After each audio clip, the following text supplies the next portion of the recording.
Então vamos lá, pessoal. Não, é porque eu tava contando aqui que a gente tava num. A Luma ofereceram camelos. O que foi que você tá rindo aí, Júlio? Comentário da minha mãe: terra, fogo, sol, água. Entrei. Você entendeu? É minha sogra. Nem eu, minha sogra. Minha sogra não, a sogra dele a gente ama minha você, mãe. Viu? Mas a gente tava num país que as pessoas trocam camelos por mulheres. Literalmente. A mulher vale um camelinho, dois camelinhos mais. Não, agora falando sério. Independente da idade, a partir de 10 anos a menina já pode casar. E tem muitos da família, os pais, que vendem literalmente as suas filhas pra casar com homens, cara, de 60 anos, independente da idade. E aí a gente tava numa cidade e a gente acordou, e essa cidade ela ficava fronteira com um país que é extremamente perseguido. É um dos países, acho que é o segundo país mais perseguido do mundo. E a gente estava nessa fronteira e a gente acordou de manhã e a gente falou, bom, vamos orar para Deus mostrar o que a gente vai fazer hoje. E aí na mesa a gente estava todos os missionários lá e a gente começou a ter palavras de conhecimento. Então eu lembro que Deus falou para mim o nome Mary, e deu o nome para outras duas pessoas, também o mesmo nome. E aí depois outra pessoa falou, viu uma porta azul, uma outra pessoa viu, eu não lembro quais eram os detalhes em si, mas tudo isso a gente anotou, a gente escreveu no papel e a gente começou e a gente saiu para fazer nosso trabalho, né? Eu lembro uma visão que eu tive, que você não lembrou. Qual foi a sua? Nesse momento que a gente estava orando e cada um pedindo uma palavra de conhecimento, a visão que eu tive foi de 4 criancinhas brincando. 4 crianças pequenas brincando e perto tinha muito lixo, tipo um lugar com muito lixo, assim. Eu lembro que eu nem escrevi, eu desenhei essas coisas.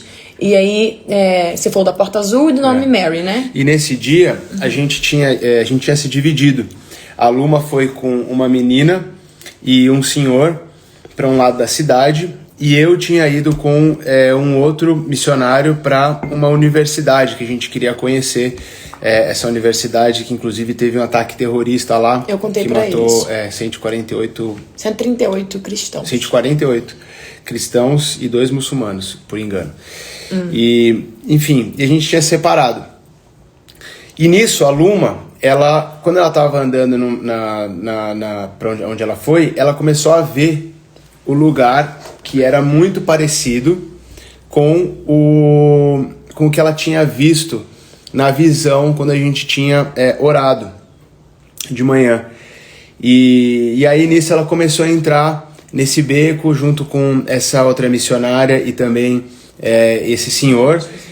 E ela chegou num lugar que ela viu, ela conheceu uma menina. E elas começaram a conversar, ficaram amigas e tal. E nisso a menina falou assim, você não quer ir orar lá na minha casa? E aí a Luma, super inocente, falou, vamos lá orar então. Aí elas foram lá os 3. Eles começaram a andar e quando ela chegou na casa da menina, era uma porta azul, igual o que a gente tinha visto na palavra de conhecimento de manhã. E quando aí a Luma, já a hora que ela viu a porta azul, ela já falou, cara, é a porta azul que a gente tinha visto de manhã e tal. Quando elas entraram na casa, a avó, que era a mãe da menina que elas tinham conhecido, chamava Mary, que era a mesma palavra, o mesmo nome que a gente tinha tido de manhã. Só um minuto. Eu vi que lotou mais um grupo, eu tô vendo os comentários de vocês e tô aqui com o Vitor, tá? Orem pelo Vitor. Vai liberar mais grupo, tá? Mas vão ouvindo o testemunho, daqui a pouquinho, quando tiver outro liberado, eu aviso aqui pra vocês, tá? Se alguém conseguir também avisa, que aí, ó, a Monize agora conseguiu, acho que liberou de novo, então. Só pra deixar vocês por dentro, mas continua. Vocês podem tentar entrar no grupo logo depois que a gente acabar a live também aqui, vocês podem entrar no grupo. Mas eu não vou esquecer. Mas aí, quando ela entrou na casa, ela viu que a mãe chamava Mary. E a filha dessa menina que ela conheceu também chamava Mary. Então a gente tinha os nomes que a gente tinha visto também estavam fazendo sentido dentro dessa casa. E a Luma começou a orar pela menina, orar pela mãe, pelas filhas. E nisso tinha um cômodo do lado da casa, eram 2 cômodos.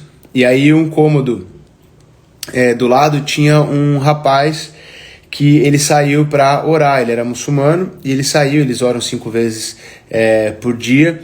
E aí ele foi lá, lavou as mãos, tal, ajoelhou e começou a orar. E beleza. Aí nisso, acabou, tal, a Luma foi embora. Quando a gente se encontrou de novo na nossa base à noite, a gente começou a compartilhar o que Deus tinha feito, o que a gente tinha vivido naquele dia, tal.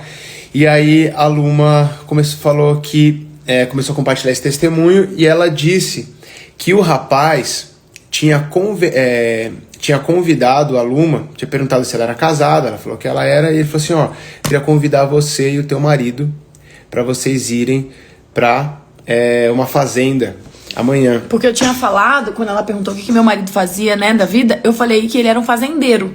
Porque a gente morava na Dunamis Farm, né, o Igor administrava a Dunamis Farm.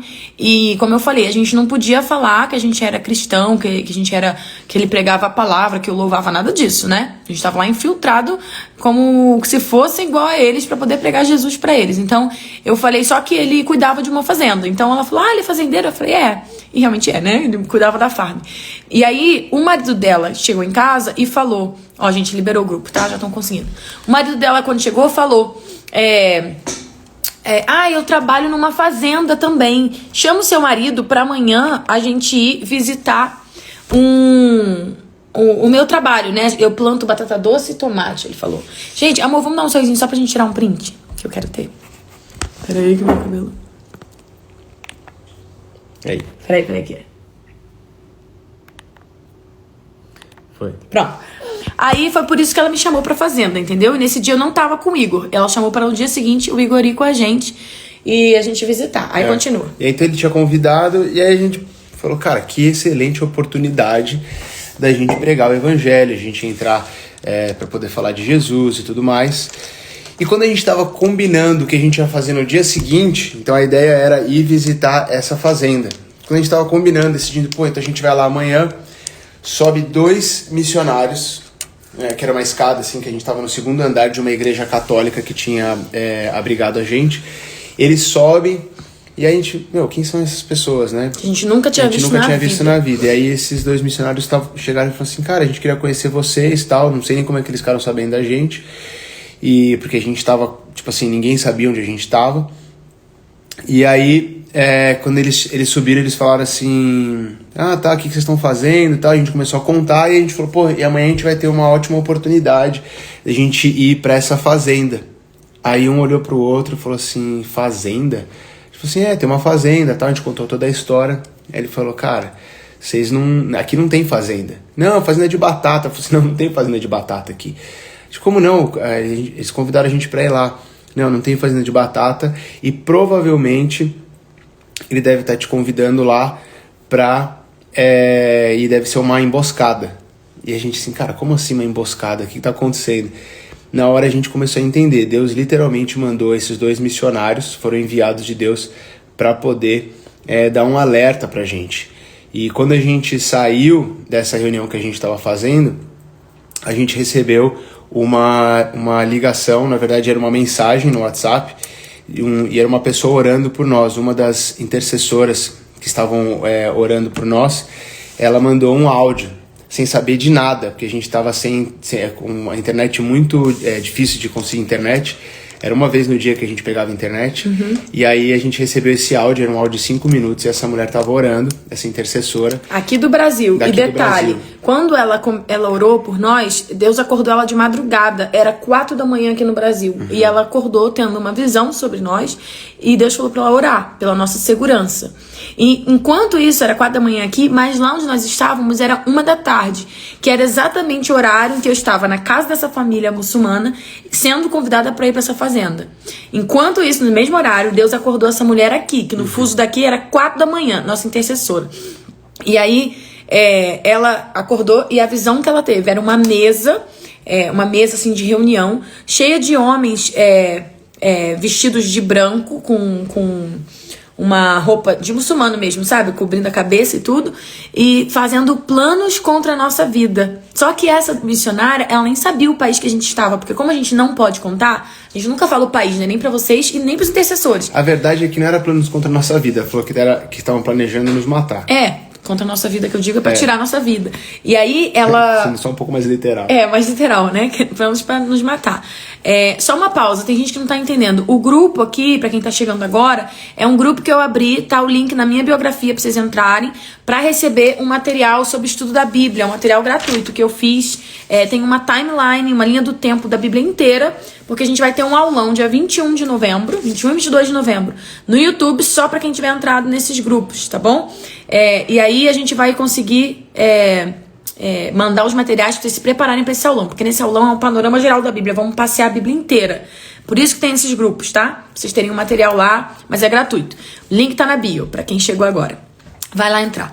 Voltando pro testemunho. Quando eu ouvi o áudio dessa intercessora, né, e mostrei pro grupo, a gente ficou, tipo assim, em choque, porque a gente tava nessa cidade mais perigosa que a gente foi, em que tinha muito ataque terrorista, como a gente falou, matam os cristãos mesmo, e essa cidade é cheia de infiltrados muçulmanos. A igreja que a gente tava, a igreja católica, que nos recebeu, tinha um buraco no chão, um buraco tipo de uns 2 metros assim, de circunferência, e dentro da igreja, onde faziam os cultos. E aí eu perguntei o que era aquele buraco, tinha sido uma granada que eles jogaram lá durante um culto que estava rolando, uma missa que estava rolando lá, jogaram uma granada e fugiram. Então essa foi a cidade mais perigosa que a gente foi, que mais tinha mesmo morte de Mas cristãos. em resumo, como a gente recebeu os missionários, né, falando que até hoje eu acho que eram anjos essas duas pessoas, porque a gente nunca mais viu essas pessoas. Nunca viu, nem antes nem depois. Não quero dizer, tipo assim, nossa, era certeza um anjo, mas, tipo, independente se era anjo ou se não era, eram anjos foram enviados de Deus. Por Deus, porque anjo significa mensageiro, né, no original. Mas a Bíblia conta de histórias, né, que Deus manda anjos como pessoas, por exemplo, na casa de Ló, quando Deus vai resgatar a família de Ló, porque ele vai destruir Sodoma, chegam uns homens na casa dele, que na verdade eram anjos, a palavra fala, mas eram como homens mesmo, tanto que as pessoas quiseram, enfim, até fazer maldade com eles. Mas isso lá em Gênesis. Mas ali, eu não sei, essas pessoas, esses 2 missionários que surgiram pra nos avisar, a gente não tinha tido nenhum contato com eles. Não conhecia eles. Gente, a gente tá quase batendo 3 mil. Manda live aí pra algumas pessoas pra gente bater aí a meta de 3 mil agora. E aí, é porque eu crio a meta da hora, né? É tipo Dilma, nossa meta, a gente dobra a meta. Aí, enfim, foi algo muito sobrenatural, de livramento de Deus na nossa vida. E essa cidade, por ser tão perigosa, a gente só ia ficar 7 dias, né, amor? Isso aconteceu, foi no 5º dia. Aí, no dia seguinte que a gente ia pra essa fazenda, a gente já tinha marcado de ir pra essa fazenda, e aí a gente decidiu não ir mais, óbvio, depois da visão da intercessora no Brasil, que Deus acordou de madrugada. Desses 2 missionários, que eu acho que eram anjos, né, que foram lá nos avisar pessoalmente. A gente falou, não vamos mais pra essa fazenda e vamos embora amanhã, no 6º dia que a gente tá nessa cidade. Nem vamos ficar até o 7º dia, porque já estavam tramando literalmente a nossa morte. Também teve lembra que no ônibus indo pra essa cidade, a polícia parou a gente e veio com a arma porque viu que eu tava filmando lá fora?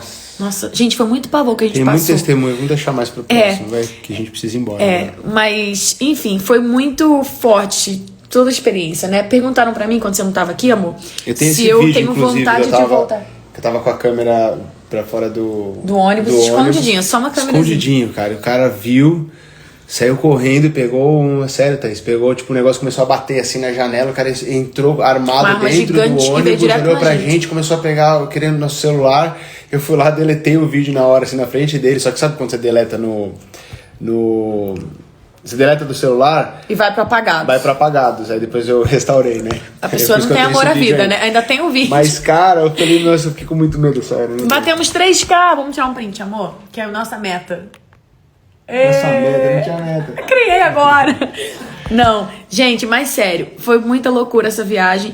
E eu falei pra eles, amor, que pra mim o que ficou de mais forte, assim, depois disso tudo, foi que eu saí dando muito mais valor à nossa liberdade aqui, né? Por isso que a gente luta tanto e fala tanto sobre isso. Liberdade de expressão, liberdade de culto. A gente tá vivendo um momento muito... ler a palavra. Muito sério agora, galera, pra quem não sabe, né? Porque, assim, talvez a gente tá aqui no Brasil e talvez você nunca tenha saído daqui pra vivenciar esse tipo... E aí, Krigor? Pra vivenciar esse tipo de coisa, esse tipo de lugar perseguido, perseguição religiosa, censura. E assim, por isso que a gente luta tanto, às vezes as pessoas não entendem, falam, cara, o que está misturando política com religião? Deus você não tem que misturar a Bíblia com isso. Essa é uma tremenda bobeira. Quando você vai para um lugar como esse, você começa a dar valor para nossa luta, para continuar tendo a nossa liberdade de culto, liberdade de expressão, liberdade religiosa. Então, assim... Lá a gente viu na pele o que é ser censurado, né? Porque, imagina, o Igor tava só fazendo um vídeo da paisagem, a polícia viu e veio, parou o ônibus que a gente tava viajando, entrou com um fuzil, assim... Um fuzil não, como é que é o nome daquela arma? Um fuzil. Um fuzil, que era um cara todo de militar, né? E nos ameaçando, tipo assim, porque a gente não podia bandido. filmar. Não, era polícia, era militar. Era militar, era polícia militar, não era polícia militar, era como se fosse o exército, é porque as Forças Armadas. É um país lá tomado por terroristas, na verdade, né? Então, nem o governo, assim, é tudo meio máfia, enfim. É muito triste, então... inclusive, eu queria falar aqui pra quem tá perguntando do vídeo que eu apaguei e tudo, eu entendo que hoje a solução pro que a gente tá vivendo no Brasil, e é o que Deus tem nos falado, né, cada vez mais confirmado, é a palavra, tá na palavra. O problema da nossa nação chegou onde chegou, né, e não tá melhor, por quê? Porque a igreja, que são 60 milhões de evangélicos dentro do Brasil, ela não vive a palavra, a igreja nem ao menos conhece, na verdade. Claro que eu não tô falando de todo mundo, mas a massa mesmo, a maioria não lê a Bíblia que tem em casa. Por isso eu falei do quanto eu voltei valorizando, porque quantas pessoas queriam ter esse privilégio que a gente tem, de ter liberdade de culto, liberdade de crença, de ler a palavra, e não tem. E a gente não dá valor. Então eu sei que a solução para o que a gente está vivendo é voltar às raízes. Na verdade, um trabalho muito mais complexo do que só uma eleição ou qualquer outra coisa. Mas é a palavra de Deus entrar nos nossos corações. A gente ter uma cosmovisão bíblica, que é uma visão de mundo bíblica. Pensar biblicamente.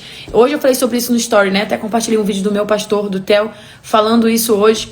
Então...